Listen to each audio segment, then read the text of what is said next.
Hi, I'm Kate from dailytarotgirl.com, and today I'm chatting with Melissa Cynova.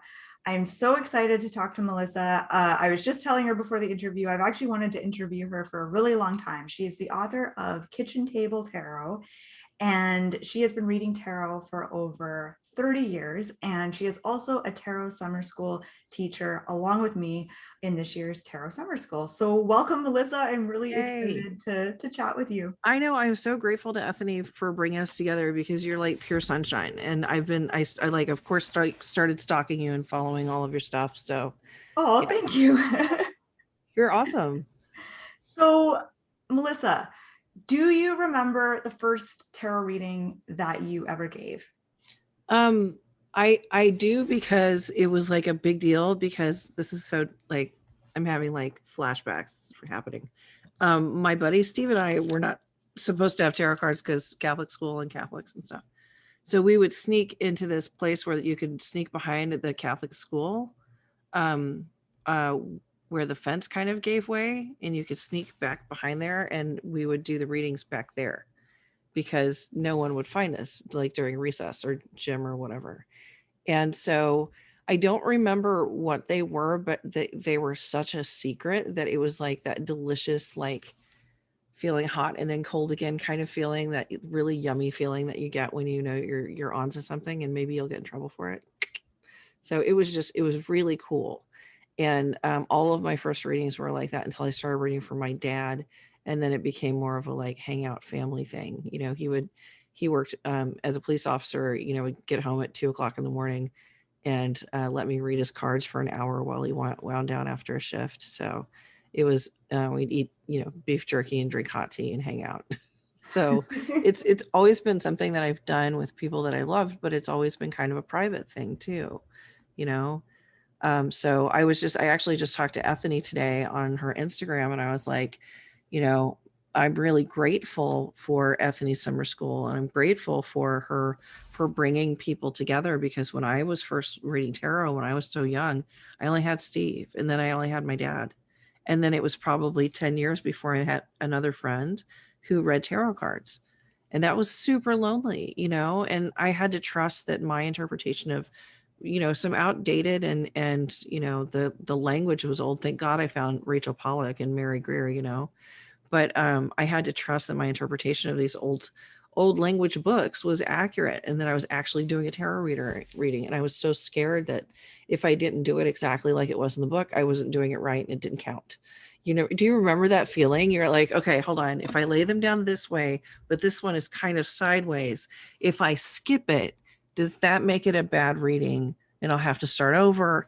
Like I was so superstitious about everything my cards did that it was a really, even though I loved it, it was a very anxious hobby that I had. And it wasn't until I literally forgot my book on my way to read for someone that I finally relaxed about it and started having fun.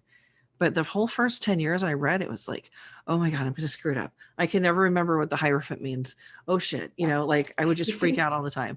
When I forgot my book, my intuition just fell right out of my mouth. And that bitch mouthy, by the way, she's mouthy and she swears a lot. My intuition is the worst. But she just fell right out of my mouth and started doing the readings for me. And, you know, I guess the rest is history, right? Um, So it was when you kind of put the book aside and kind of went with your intuition that you kind of came into your own with your tarot readings and started to relax more. Yeah, and I'd love to sound like that was absolutely deliberate, but I fucking forgot it. Like, so it wasn't some kind of planned, like, I'm just gonna go tabula rasa. No, it wasn't anything like that. I left it at home on the counter. And I swore the whole way, God damn it, I can't turn around. So that's the way that I learned most of my life lessons is by screwing up, you know. And that's the kind of stuff that I put in my books. Not because I like everyone knowing what a jackass I am, but because I have made these mistakes, you know, and I can talk about them hopefully in an engaging way so that, you know, so that another kid won't sit there terrified at 15 that they're reading the cards wrong because one of them fell out and the book doesn't say what to do if it falls out, you know.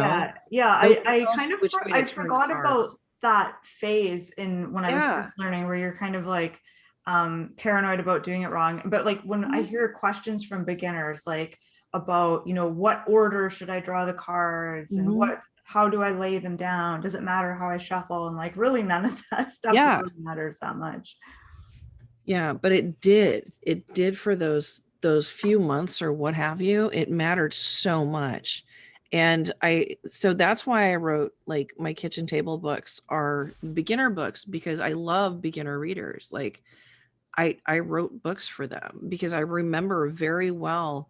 And my period of unsurety with the cards lasted for a decade, but it's so funny. I was talking to Ethany today, and it was about this very thing, that I think beginner readers are some of the most intuitive and fast and accurate readers.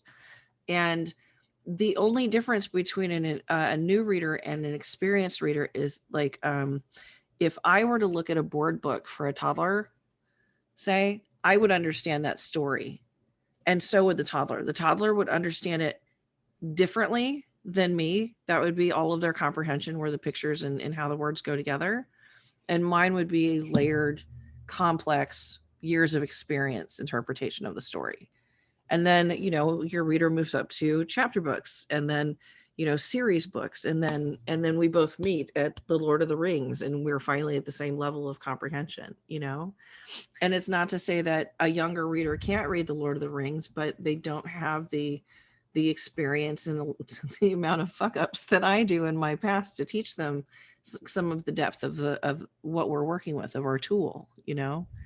So I think I love getting readings from new readers, because I think that they're not all jaded with all of my stuff either. And it's such a fresh, and I love it. I make my students, after I teach them, I make them read for me. And I'm not like Ethany. I don't make them do it on a live video thing. I just have them do it over the phone or something. But it's really intimidating for them. And I'm like, good, because every reading that you do for someone is a privilege. And I want you to feel like you're a little off of your footing when you're about to do this for someone, because it's a privilege to see in their space. And I want you to feel a little anxious. So this is good practice for that. Yeah. So you don't stomp on people accidentally. I'm You always do go on, by the way. I'm sorry. I want you to go on, but I want to agree with you in that I'm always amazed at how good like absolute beginner readers are a lot Mhm. of the time. Yeah. Um, and I'm almost a little bit jealous of people when they first are like discovering tarot and first learning it, because you don't have all those bad habits and assumptions Yeah, and stuff like that, exactly. right? Yeah, I feel like, and I think that you're quite a bit younger than me, but like Jenna and Ethany and Benabel and I are all about the same age, and we were all talking about how, like, we were, How old and are you guys? I'm 46, and I think I'm older than all of them. I think they're like 40, in their early 40s, Okay, I'm and gonna I've be crossed 40 the. next month. You'll be what? Mm, 20? 40 next month. Oh, because you look 20, so I was guessing. Well, Yeah. but we were talking about how that new reader energy, is kind of overlooked, and about how that's why we teach. It's not because we're the end all be all of tarot. I mean, Benabel is, but the rest of us are just trying to achieve Benabel status. But it's because that new perspective, I learn more from my students than I have from all of my studying, you know. And I actually was teaching a class at it was like, I got asked to teach for a weekend with Rachel Pollack and Mary Greer, and I was like, are you fucking kidding me? Okay, why am I here? Never mind, never mind, never mind. I'm here. You can't take it back. And so I went to the mega conference for the weekend, at their Masters of the Tarot conference, and it was amazing. And I was in there like feeling myself, right? I'm feeling kind of swaggery, and I'm teaching, and this person like raised their hand. They've been studying for less than a year.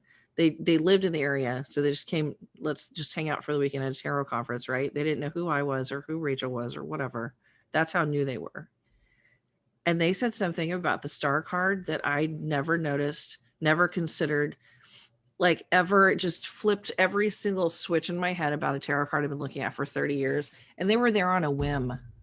Yeah. So, yeah. So, like, that kind of perspective is just, Yeah, and I find like with tarot, I always think of tarot as like an onion. Like there's so many layers to it, and I never really feel like I'll ever master it because like the more readings I do, the more I interact with my cards, Mm-hmm. the more books I read, like the more I start to learn about my tarot deck. But then the more I realize like how much I don't know, and so Mm-hmm. I find that like my relationship to tarot and the way I work with the cards has changed. And I've only been reading for over 10 years, maybe like 13 or 14 years now. Mm-hmm. But my relationship has changed over time. So how has your relationship with your cards and the way that you do readings changed over the 3 decades that you've been reading tarot? When you say 3 decades you've been reading with them, I'm just like, well, in my day, I like to take the stones by the river and beat my tarot cards until they were clean. Um, it was, I think that I held them, because I was, how do I want to say this? I was intimidated by the fact that I could do what I could do. So I held my cards in such high regard, and I kept them like in the little zippered bag and put away. And I wouldn't use them. If I dropped them, I'd shuffle them again. Like, and I behaved with my cards as if they were doing the readings. And as I grew older, I noticed I could spill beer on them and they would still work. And I could like do a reading in the back of a Honda at 2 a.m, drunk off my ass, and my cards would still work, but the reading would be super on fire.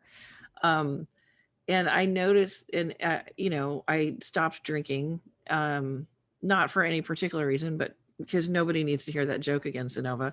And I quit smoking, and I noticed that my readings were getting sharper and more clear and more concise, and then I started taking better care of my health, and I noticed that my readings were improving, and I was becoming more psychic in my readings, which is something that I never really prepared for in the first part of my career. I could give you a predictive reading, but I wouldn't sit down and say, I can see in lemon right now. What is with you and lemons? And the woman I'm talking to on the telephone that I've never met says I have a lemon tattoo on my arm from when my mom died. That's the kind of shit that happens now.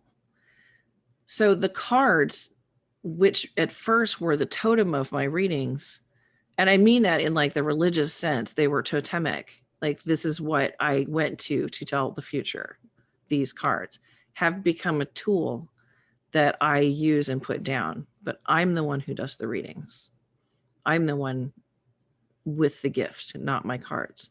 So they've really shifted from being something to hide behind to something that helps me shine. Did that rhyme too? Fuck, I'm I good. think it did. I'm good at this. Oh, I love what you said there. Yeah, it's like you gave all the power to the cards in the beginning, but It was then scary. yeah. I didn't want to be able to see that stuff. That's scary Mhm. stuff. So you've been able to really tap into your psychic side in a big way over time. Hmm. It's kind of annoying. When my husband will yell at me because I'll start singing a song that's in his head, or that he just heard that morning. He's like, "Get out! It's not for you." And I can tell when people are lying to me, which is something that I did not know until a couple of years ago. I just know, like, a good melon. I'm like, oh, and you're full of shit. Okay. Yeah. And so it's stuff like that. I feel like the more I worked with the cards, and the more I started shaping myself rather than my tarot practice with the cards, the more keen my vision grew. And the more I use the cards to like take some weight off of myself, so I'm not so wholly involved in the reading, right? So the cards are, if I'm here and you're here, the cards are the dance space, and I don't go into the dance space, and neither do you. And we meet together and we swish our intuitions around and we look at the cards, and then I pull back my stuff, and only my stuff, for the first time in 30 years, and you pull back your stuff because that's not mine to fix. And then we break, and I used my tools. Whereas before in my career, when I was younger, God save me from my 20s, was I wanted to reach over across the dance space and hold you and pull all the pain and hurt off of you because I could feel it and I could touch it, and I wanted to get soggy with it and drag it back and hold it onto me. Now that doesn't help this person because they didn't learn anything and they didn't clean themselves up. That doesn't help me because now I'm carrying 2 people's worth of pain because I never bothered to fix my own shit, just other people's. Right. Because I do tarot readings, so I know everything. And that Yeah. puts a lot of stress on you too as Mhm. the reader. Like I think that's like one of the most important things in keeping tarot readings a sustainable practice. If you're a professional reader, is not doing that. Otherwise that's just gonna like drain your energy so Yeah, quickly. for sure. And I was a social worker at the time too, so I would see horrendous stuff and then just carry it around and then go to a bar and do readings for 5 hours and then carry all that shit around and then go to work the next day. And it's exhausting, you know? So now like my health has not been great for the last year or so, and so I only do readings on Tuesdays and Thursdays. That's it. I do 6 readings a week. And that's enough because I've been doing this for so long, I charge 150 an hour. That's enough for me to pay the bills that I need to pay and not freak out. You know what I'm saying? And I could absolutely make more money right now. And I could absolutely be booked out for more than 6 weeks at a time. And I could absolutely do all of that. And I would be fucking miserable. And I would be sick. And I would probably end up in the hospital again. And it's not worth it. So I'm really glad, like, I'm not really glad that I'm sick. I'm really glad that I'm succeeding kind of while I'm sick, Mhm. like, because with all of the books and with the podcast and everything, my visibility is growing and growing.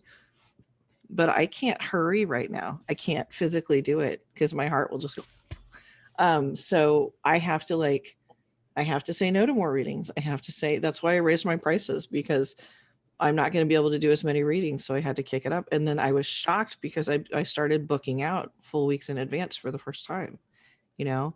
And I think that it's helping me realize that if I'm deliberate about things like the 6 readings that I do a week, I'm going to be feeling well. I'm going to be clear headed. I'm going to be 100% focused. They've been really good too. Like not to be an asshole. Like I'm not trying to talk myself up, but as a reader, you know what I mean? Like you hang up and you're like, fucking nailed it. I Yeah. nailed that reading. I feel like that about every single reading that I've done since I came back because I'm 100% focused on those 6 people that week, you That's a know? good feeling. I find though sometimes when I do a reading that I feel like I nailed, like oftentimes the person I'm reading for will be like, yeah, okay, that's okay. And then I'll do a reading where I'm like, I don't know. Like I don't feel 100% great about that reading. It kind of sucked. And then the person will come back and be like, oh Dude, you don't wow, even that was know. really good. When you mentioned ABBA, I remember my father playing that album in 1976. Yeah, like, yeah, I totally get that. The thing is I don't ask people because I don't care. That's you're much nicer than me because I noticed that No, I don't I ask people either, but like they sometimes just people just give you they the give you feedback, crap right? feedback. Just fuck them, fuck those people. Like seriously, like I don't ask people for feedback because I've never once like I appreciate the stuff that I get. Like if somebody wants to send me feedback, that's fine. But if I get any negative feedback, I just delete it because unless it's something like your camera was shitty or what is this little halo thing you have going on over here because it's unprofessional, you should clean your shit. Unless it's something constructive like that, I just delete it because it was a shared experience that we had for that hour and or 45 minutes or whatever. And that experience cannot be replicated or duplicated. It is not something that if we touch on again will benefit the person again because everything's changed by now, you know. Tarot readings are good for the exact moment in which they're delivered, and then at those moments afterwards where the important points show up and go, ha ha, I told you I was coming. And other than that, they're not valuable. So to argue with somebody about a tarot reading that you just received before you were able to get to any of these points is completely a waste of time. And I have a heart condition. I can't deal with that shit. It's exhausting. I'm lucky. I don't think I've ever had any like terrible feedback. I've had Um, terrible feedback. Yeah, I've had. oh, you have. Okay. Yeah. Someone hand wrote me a letter one time. That's mad. And this was after the internet. So they were pissed enough to skip email entirely as an invention and go straight back to a strongly worded letter. So they That's mailed how you the mad letter? they. Yeah. Oh They my sent it God. to my publisher and then it came to me and I was like, fuck, you Oh, are real wow. mad. Well, All you've right. probably done way more readings than me. So just statistically, Yeah, eventually for you're sure. gonna have someone hate a reading, right? Like this is gonna I mean, happen and eventually. the thing is like, is it's Elizabeth Gilbert, is one of my heroes, and she wrote this amazing book called Big Magic that I think every professional tarot reader or author should read, because she talks about how um, she talks about two things that I think are relevant to us. The first is that once you finish writing something, it doesn't belong to you anymore. Once you've hit publish or send or whatever, the results of that do not matter. Like, so I don't read reviews ever. My friend Jamie Elford, who's on the podcast with me, she reads my reviews and I read hers. And then we like text each other, copy and paste of the ones that we liked. And that's it. That's a good way to do it.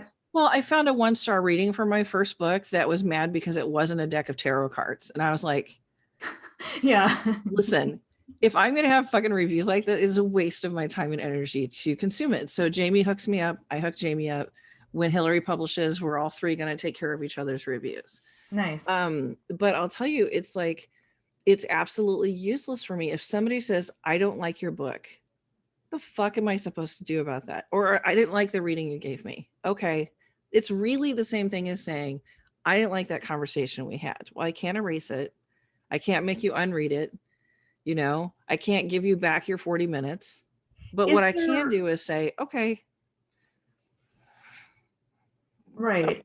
Is there any situation where you wouldn't give someone a reading, where someone has come to you for a reading and you've said, no, I'm not going to do this reading for you? Yeah. I cut people off. Like I don't do readings more than every 6 months to a year for people, because I feel like tarot is easily abused. And I have, when I was younger, been a part of that, where someone was calling me literally every week and I needed the money. And I was like, this is working out great. And then after a few weeks, I was like, I feel gross. She's asking me the same questions every day.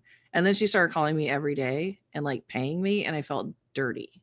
Right. So that's when I like introduced my 3, 6, or 1 year. Like I kind of look ahead and see how they're going to be. And some people I'm like, don't call me again. You're just doing it because you think it's cool and it's a waste of money. There's no reason for you to get a reading from me. Stop it.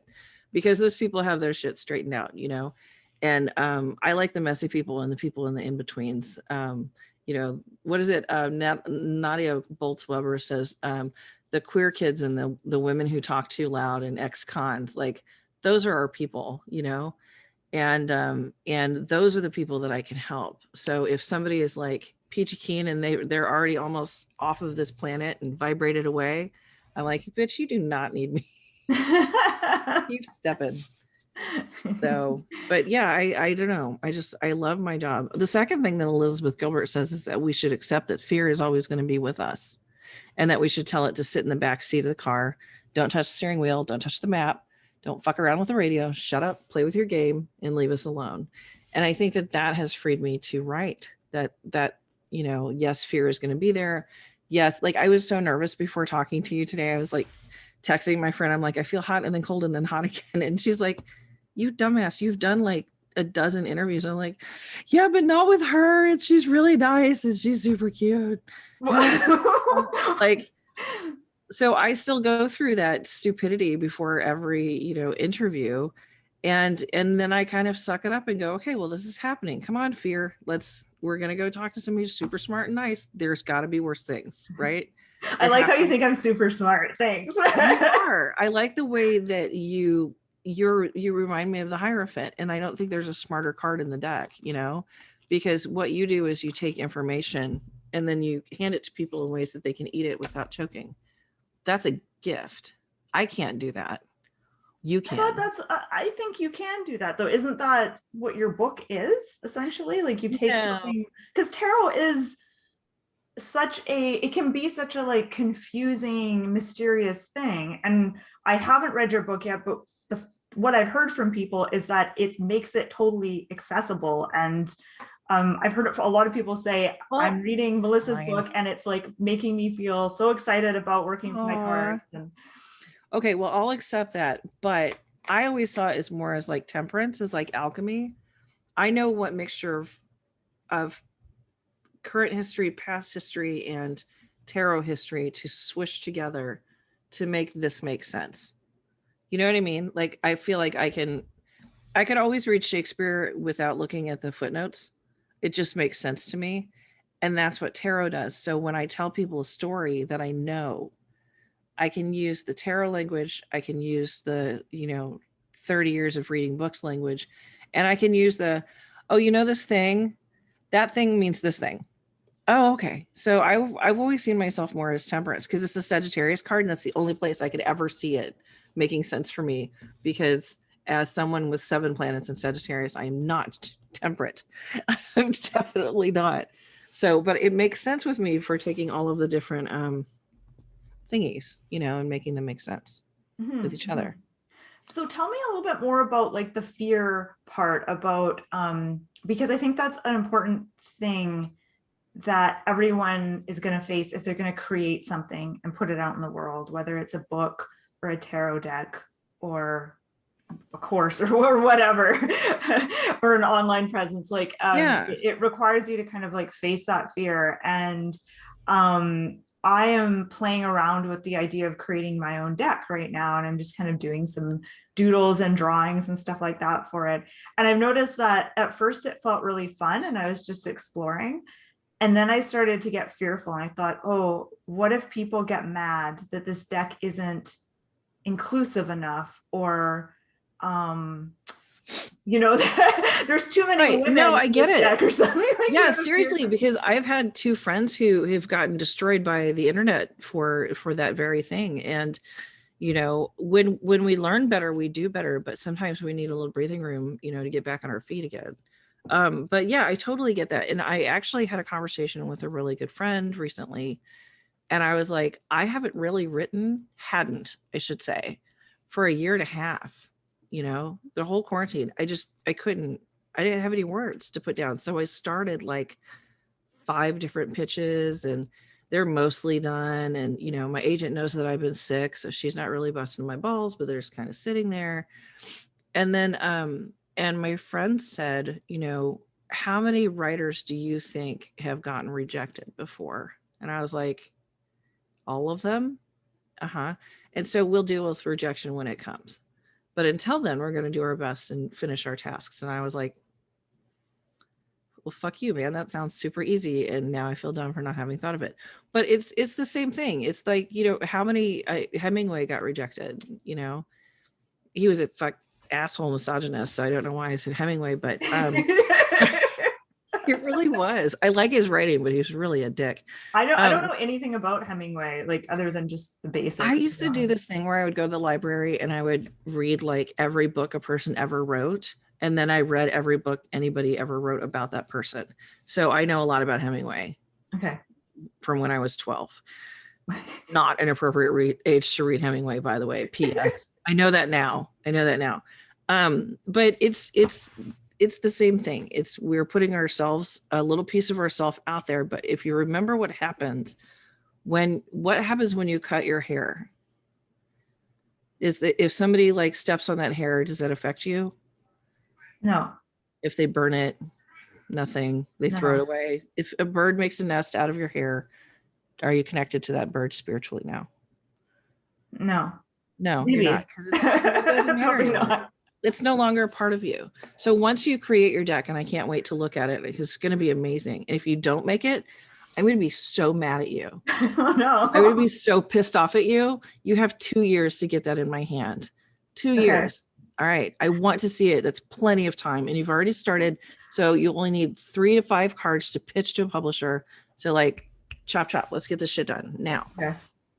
But once you release it into the world, it can't touch you anymore. It's no longer yours. It's the experience of whomever is accessing the art that you made. That's what. He's agreeing. Oh no. Yeah.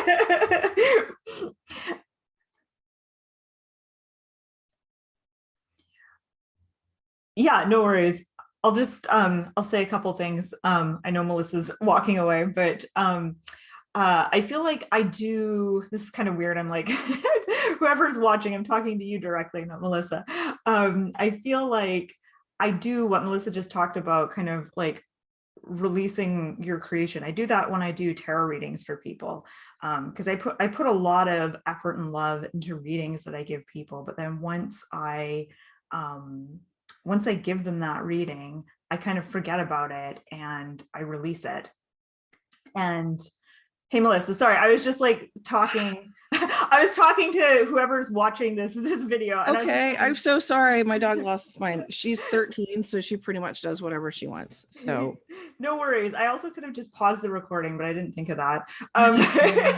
But I was just saying, like, I love the analogy you gave of like cutting your hair, because I feel like when I give someone a reading, I kind of do that. Like I let go of that reading, because the readings I don't do live one-on-one readings. I do like a recorded reading. So I record my audio and then I send. That's what Hillary does. It's so clever.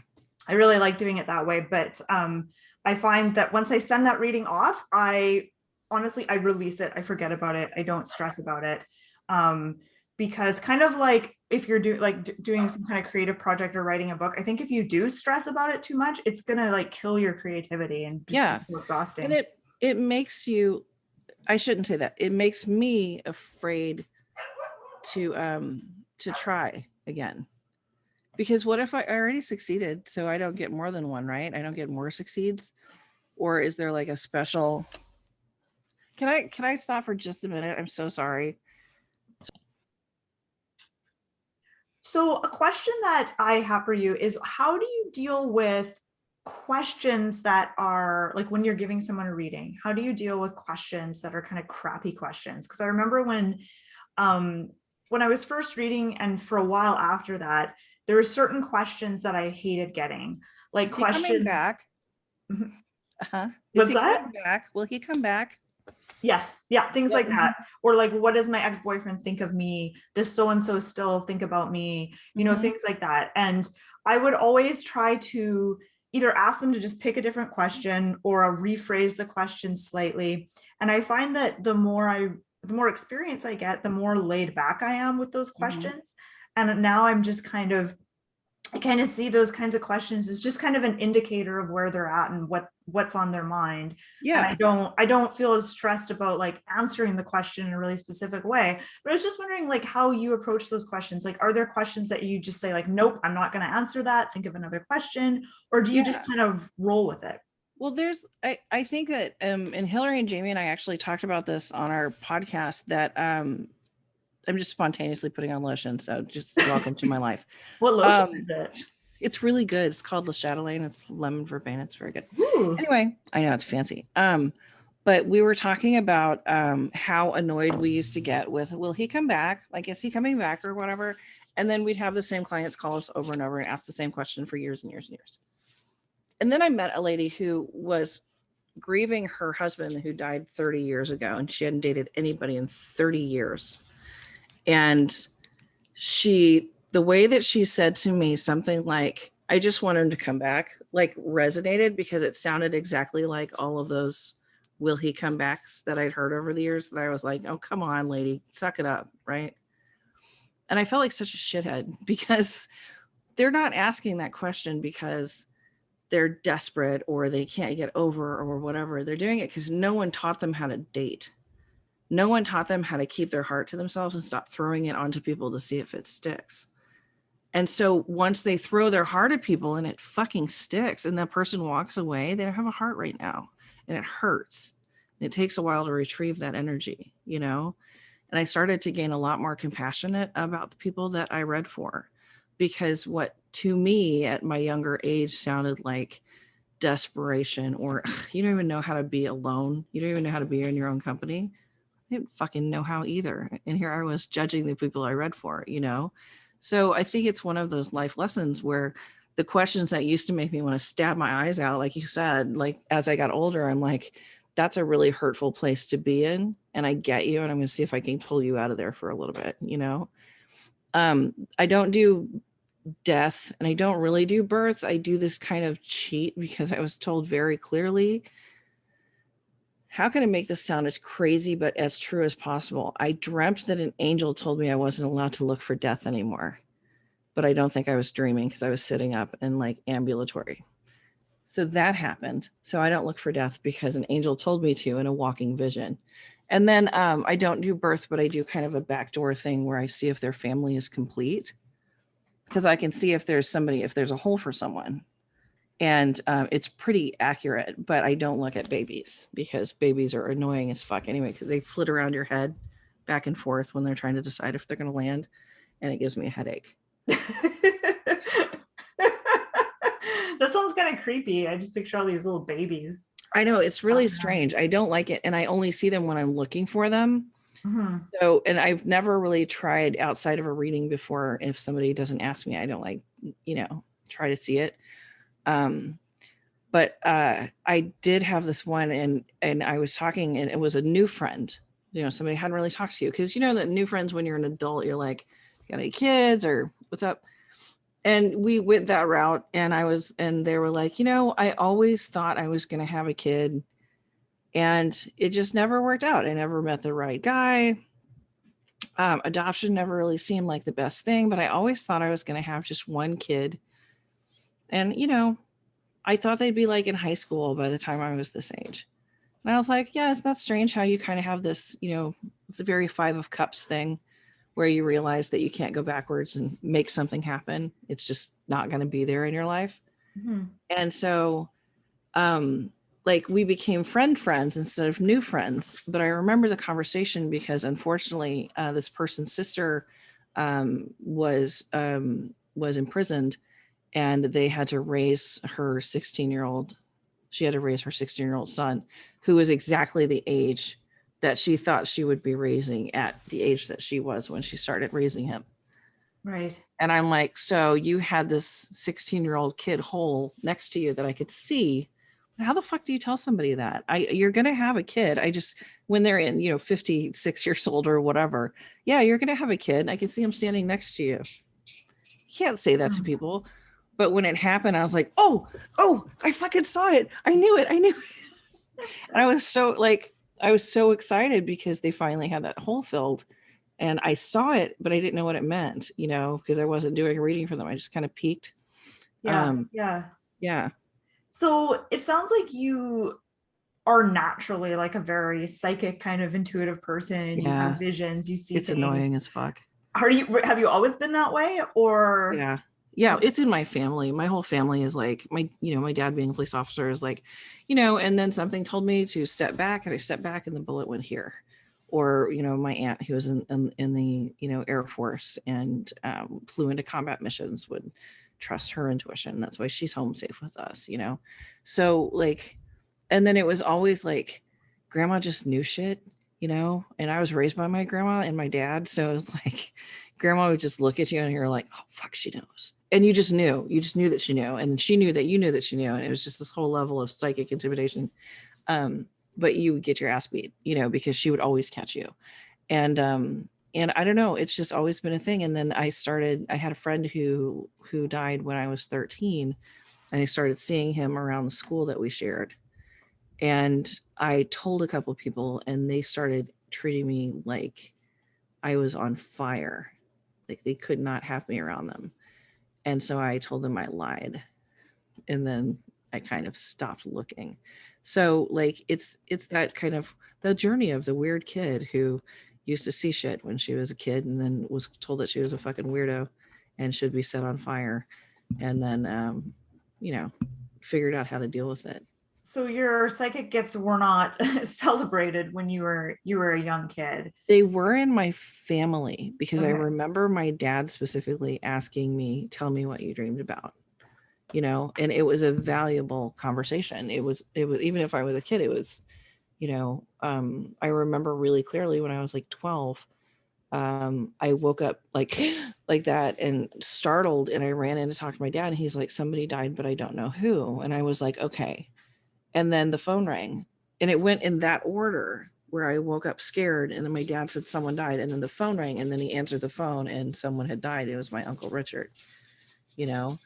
But I think they had to play phone tag first because my dad's got 6 siblings calling each other to see, are you okay? Yeah, I don't know who it is, that kind of thing.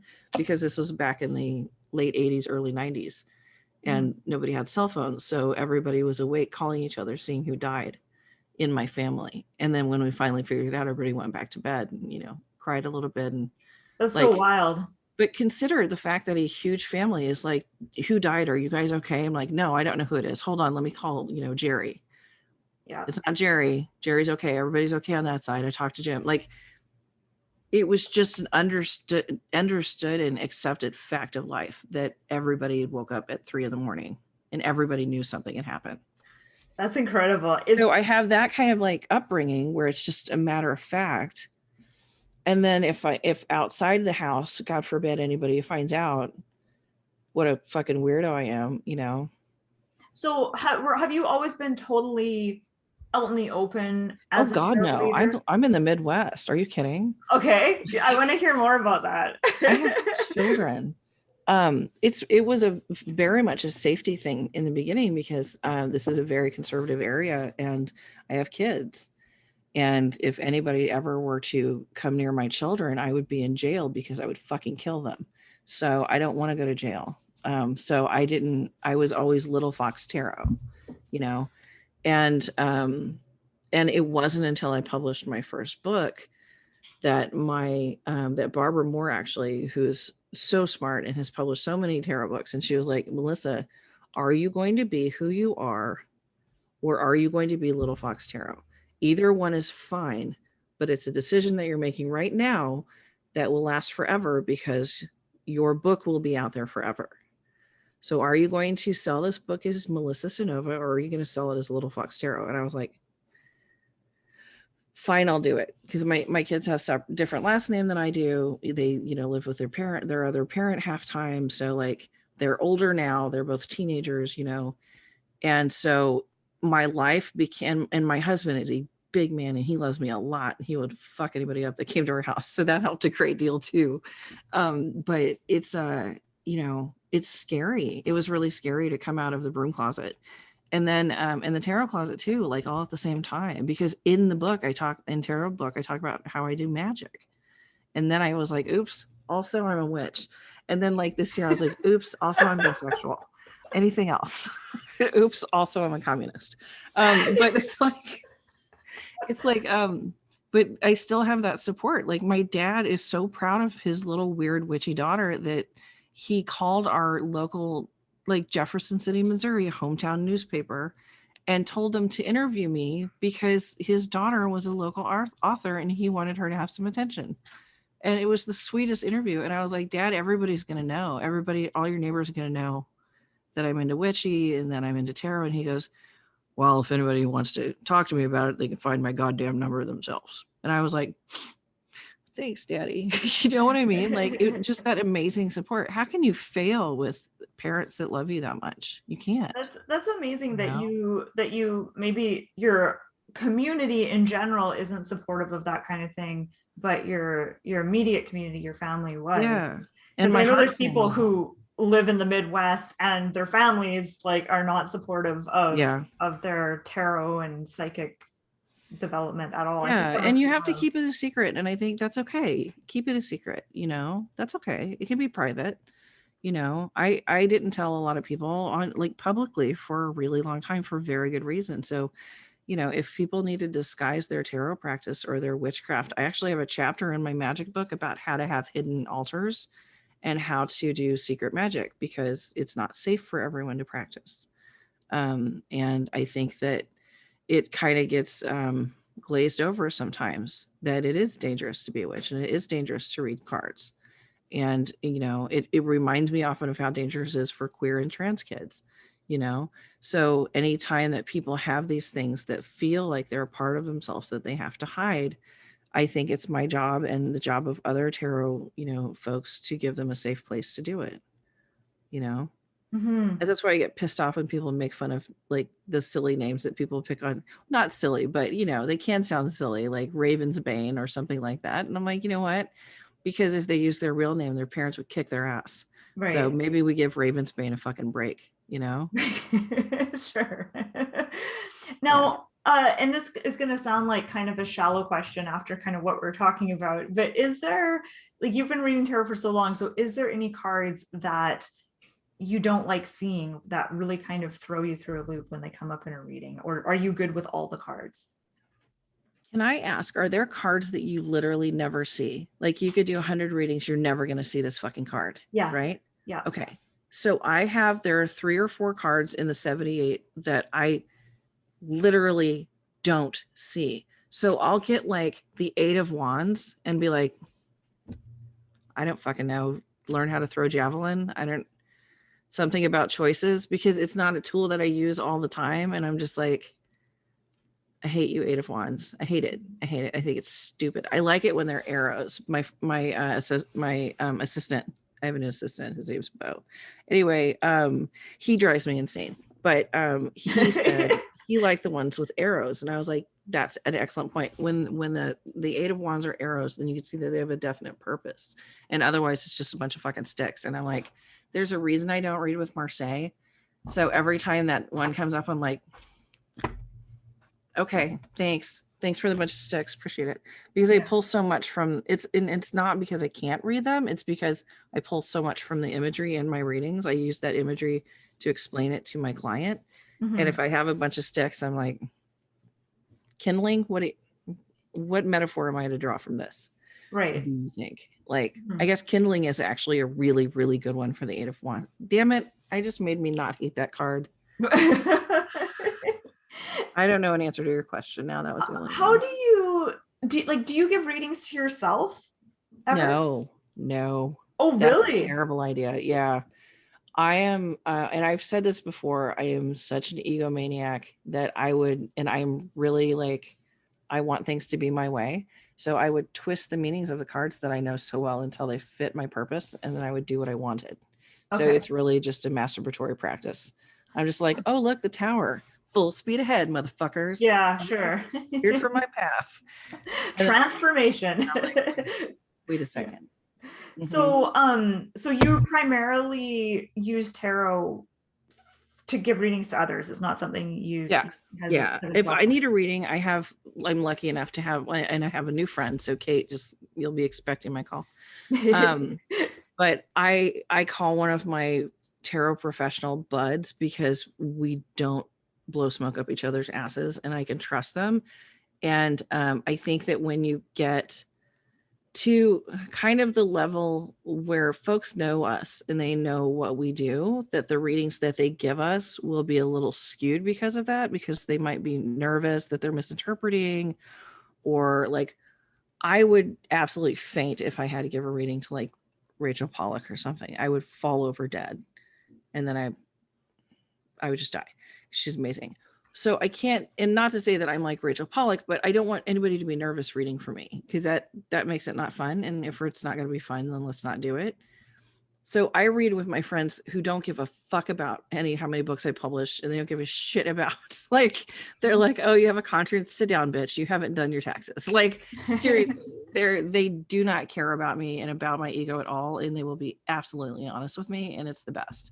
So Nice. that's who I get a reading for, because I'm a masochist apparently. So tell us a little bit about your tarot summer school course. It is a conversation that I'm having with my friend Christine Rose L. She wrote this wonderful book about like the care and keeping of an empath that I hand out to my tarot students, because they all need it. Everybody who does readings or energetic work needs this book, because it kind of tells you how to shield yourself and protect yourself in different environments and around other different people. And what, like, if you're feeling like this, it could be this, like that kind of thing, when you're dealing with empathy and intuition that you're not really given a starter guide for. This is the starter guide that we needed. So it's a great book. But when the last time I did the summer school with Ethany, we did the minor arcana, me and Christine, and now we're doing the major arcana. So it's almost 4 hours long. And I may have overdone it a little bit. And I basically am sitting down having a conversation with Christina about every single card. And I pull up examples from online about different decks and all the different symbols you can find, and which symbols you can find in more than one deck, and how, like, oh, there are the keys. It's the Hierophant, like how you can tell which deck, and like some of the history. But again, with most of my stuff, I stay out of that and let Benabelle and Mary and Rachel handle that. I don't want to do history. But, the symbols that if you see them, you're like, oh, that's the snail, that's the 9 of Pentacles. I need to slow my roll and just enjoy where I'm at right now. Nice. So yeah. Is it video or audio? Yeah, It's a video. So Okay. it's me in the corner, like pointing at pictures and mishandling the thing so that it scrolls back 20 pictures and then I swear and scroll it. And great. It's like, I'm so professional. So it's awesome. That is awesome. And is it just the minor arcana, or do you talk It's about just the every or majors. major? The Sorry, minor majors. arcana you can still get from Ethany, and you can also find on my Teachable account. Okay. It's still up. I just got the price a little bit because it's been like 3 years. So Okay. yeah. So for anyone watching, if you're interested in checking out Melissa's Tarot Summer School course, I'll put the link just below the Yay. video. Thank you. What's yours And about? do you have anything else going on? I know you said that you had kitchen table tarot gatherings happening. Yeah, the gathering. We're going to try to do it in person this year. Last year it was online. It was fine. George Corey and Rudy Hunter and Ellen the Red were my teachers, and they taught things like protection magic and how to get money magic using your tarot cards, and some energy work from Rudy. And then Ellen taught us self care. Like, it was really great gathering last year. And this year we're going to try to do it in person in St. Louis. And I think we have 26 tickets left. But it's the first weekend of November. And we're going to have me and Honoreo, who's also, I think, one of Ethany's summer school teachers, and who I'm supposed to be talking to 3 minutes ago. Shoot. And anyway, but it's Honoreo, my friend Potter, and V from Red Light Readings are the teachers this year. And so we're all four of us going to be teaching a class, and it's over November 6th and 7th. Okay, awesome. I'll put the link again just below the video for those wanting to check you out. And where can people find you? Like your website and what? Oh, if they spell my last name Cynova, if you just Google Melissa Cynova, then you got me. Okay, awesome. There's like 12 of us in the United States, so it's good. It's cool. Well, thank you so much, Melissa. I'm so glad I got to talk to you. I'm so glad I got to talk to you too. That was really fun. That was a great tarot conversation. Thank you so much for being here, and I look forward to diving into your course. Oh, I look forward to yours too. Take good care, okay? Thank you. Okay. Bye. Bye.